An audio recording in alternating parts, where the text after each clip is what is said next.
இப்பல்லாம் நம்ம எல்லாரும் அதிகமா ப்ரிஃபர் பண்றது, ஒரு ஈஸி ரெசிபி எது? டக்குன்னு எப்படி செஞ்சு குழந்தைங்கள வந்து ஸ்கூலுக்கு அனுப்பலாம், ஆஃபீஸ்க்கு அனுப்பலாம், நம்மளும் வேலைக்கு கிளம்பி போகலாம் அப்படிங்கிற மாதிரி தான்.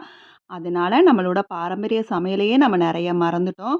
முன்னெல்லாம் எப்பயாவது ஒரு நாள் தான், அதாவது வாரத்துல 1 நாள் அந்த மாரி தான் நம்ம நான்வெஜ் இப்படிலாம் எடுப்போம்.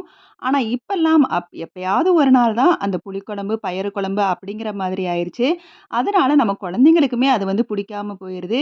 கடைசி நம்ம குழந்தைங்க இது சாப்பிடல, அது சாப்பிடலங்கிற மாரி கம்ப்ளைண்ட் பண்றோம். எப்பவுமே நம்மளோட பாரம்பரிய சமையல மறக்காம, இனிமேலாவது அத வந்து சமையல்ல சேர்த்துக்கங்க.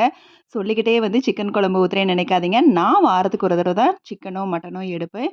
ஸோ என்னோட பாரம்பரிய சமையல் எப்பவுமே வந்து வாரத்துக்கு 2 தடவ கீரை, பயறு குழம்பு, புளிக்குழம்புன்னு இந்த மாதிரி என்னோட சமையல வந்து சேர்த்துக்கிட்டே இருப்பேன். அதனால தான் நம்மளோட குழந்தைங்களுக்குமே அது வந்து பிடிக்கும். அப்படி இல்லன்னா, அவங்களுமே எப்பவும் ஒன் பாட் ரைஸ பிடிக்கிற மாரி மாத்திரும். ஸோ இதெல்லாம் வந்து யோசிக்க மறந்துட்டோமே! இனிமே மறக்க வேணாம்.